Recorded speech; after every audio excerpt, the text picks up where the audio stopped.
જય માતાજી friends, welcome back to Vaghela's ખાના ખજાના.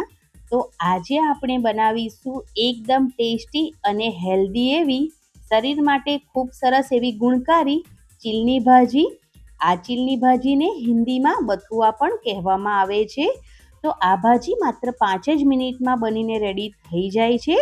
તો તમે આ રેસીપી જરૂરથી ટ્રાય કરજો. અને ફ્રેન્ડ્સ, તમે મારી ચેનલ પર નવા હોય તો પ્લીઝ મારી ચેનલને જરૂરથી સબસ્ક્રાઈબ કરજો, લાઈક કરજો, કોમેન્ટ કરજો અને આ રેસીપીને વધારે શેર જરૂરથી કરજો. તો ચાલો એકદમ ટેસ્ટી એવી ચીલની ભાજી બનાવવાની શરૂઆત કરી લઈએ. તો તેના માટે સૌથી પહેલાં મેં અહીંયા ચીલની ભાજીને લઈ લીધી છે. આ ચીલની ભાજી તમને માર્કેટમાં આરામથી મળી રહેશે અને આ ચીલની ભાજી શિયાળામાં મળે છે. તો તમે શિયાળામાં આ રેસીપી જરૂરથી ટ્રાય કરી લેજો. હવે આ ભાજીમાંથી આપણે તેના ડંઠલ અલગ કરી લેવાના છે અને આ ભાજીના આપણે પાંદડા જ વીણી લેવાના છે. આ રીતે જે રીતે તમે વિડીયોમાં જોઈ રહ્યા છો, આ પાંદડા એકદમ સ્મૂધ હોય છે. તો આ જ રીતથી મેં બધા જ ડંઠલ અલગ કરી લીધા છે અને પાંદડા અલગ કરી લીધા છે. હવે આ પાંદડાને 4 થી 5 પાણીથી એકદમ સારી રીતે ધોઈ અને સાફ કરીને કટ કરી લેવાના છે. તો મેં અહીંયા એકદમ સારી રીતે ભાજીને ધોઈ અને એકદમ ઝીણી સમારીને રેડી કરી લીધી છે. હવે આ ભાજીને આપણે બિલકુલ બાફીશું નહીં, ડાયરેક્ટ તેનો વઘાર કરીશું. તો વઘાર કરવા માટે મેં અહીંયા કઢાઈ ગરમ કરી છે અને તેની અંદર સિંગતેલ એડ કરી દીધું છે, 3 થી 4 ચમચી જેટલું. સિંગતેલ એકદમ સારી રીતે ગરમ થઈ જાય એટલે તેની અંદર અડધી ચમચી જેટલું જીરું એડ કરી દીધું છે.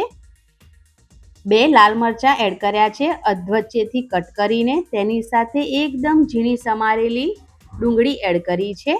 ડુંગળી થોડી કૂક થાય એટલે તેની અંદર એડ કર્યું છે આદુ લસણ અને લીલા મરચાંની પેસ્ટ. હવે ડુંગળી અને આદુ લસણની પેસ્ટને એકદમ સારી રીતે મિક્સ કરી લઈશું અને તેને થોડી સેકન્ડ માટે કૂક કરી લઈશું.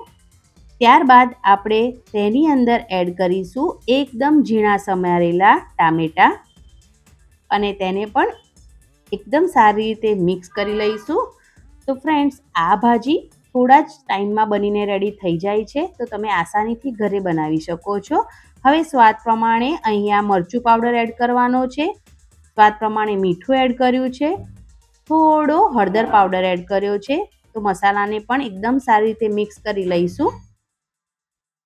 તો અહીંયા વધારે પડતા આપણે મસાલાનો પણ ઉપયોગ નથી કરવાના, માત્ર ઘરમાં જ રહેલા મસાલાનો ઉપયોગ કરીને એકદમ ટેસ્ટી ભાજી બનાવીને રેડી કરીશું. હવે અહીંયા અડધી વાટકી જેટલું પાણી એડ કરીશું અને એકદમ સારી રીતે મિક્સ કરી ઢાંકણ ઢાંકી તેને 2 થી 3 મિનિટ માટે કૂક કરી લઈશું, જેથી ડુંગળી ટામેટાં એકદમ સારી રીતે સોફ્ટ થઈ જાય. એટલા માટે જ્યાં સુધી પાણી બળી ના જાય અને તેલ છૂટું ન પડે ત્યાં સુધી તેને એકદમ સારી રીતે ઢાંકણ ઢાંકીને કૂક કરી લઈશું. તો હવે ઢાંકણ ખોલીને જોઈએ તો એકદમ સારી રીતે જે ટામેટાં છે એ સોફ્ટ થઈ ગયા છે અને ડુંગળી એકદમ સારી રીતે કૂક થઈ ગઈ છે. તો ફરી એકવાર તેને આ રીતે મિક્સ કરી લેવાનું છે અને હવે જે આપણે ભાજી રેડી કરી છે તેને એડ કરી દેવાની છે અને ભાજી એડ કરીને એકદમ સારી રીતે ગ્રેવી સાથે મિક્સ કરી લેવાની છે. હવે આ જે ભાજી છે એ આપણે પહેલાં તેને બોઇલ નથી કરી, ડાયરેક્ટ જ વઘારી છે, એટલે તેને કૂક થવામાં થોડો ટાઈમ લાગશે. તો તેની અંદર 1 વાટકી ભરીને આપણે પાણી એડ કરી દેવાનું.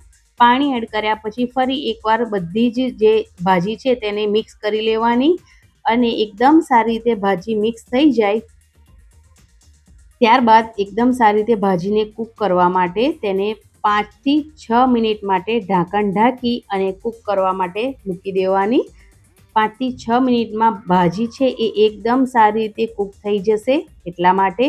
તો અહીંયા 5 મિનિટ જેટલો ટાઈમ થઈ ગયો છે. ઢાંકણ ખોલીને જોઈએ તો તેલ પણ છૂટું પડી ગયું છે અને જે ભાજી છે એકદમ સારી રીતે કૂક થઈ ગઈ છે અને દેખાવે પણ ખૂબ સરસ લાગતી એવી ચીલની ભાજી બનીને રેડી થઈ ગઈ છે. લાસ્ટમાં ગેસની ફ્લેમ બંધ કર્યા પછી મેં અહીંયા અડધી ચમચી જેટલો ગરમ મસાલા પાવડર એડ કર્યો છે, જેની સુગંધ અને ટેસ્ટ આ ભાજીમાં ખૂબ સરસ આવે છે. તો તમે એને લાસ્ટમાં જરૂરથી એડ કરજો. તમારી પાસે ધાણા હોય તો તમે તે પણ એડ કરી શકો છો. તો શરીર માટે ગુણકારી એવી ભાજી બનીને રેડી થઈ ગઈ છે ફ્રેન્ડ્સ. તો તમને જો આજની આ રેસીપી પસંદ આવી હોય તો પ્લીઝ ચેનલને જરૂરથી સબસ્ક્રાઈબ કરજો અને આ વિડીયોને વધારે ને વધારે શેર જરૂરથી કરજો તમારા ફ્રેન્ડ્સ અને ફેમિલી મેમ્બરમાં. અને રેસીપી થોડી પણ પસંદ આવી હોય તો પ્લીઝ કોમેન્ટ જરૂરથી કરજો. Thanks for watching. Bye bye. આવજો.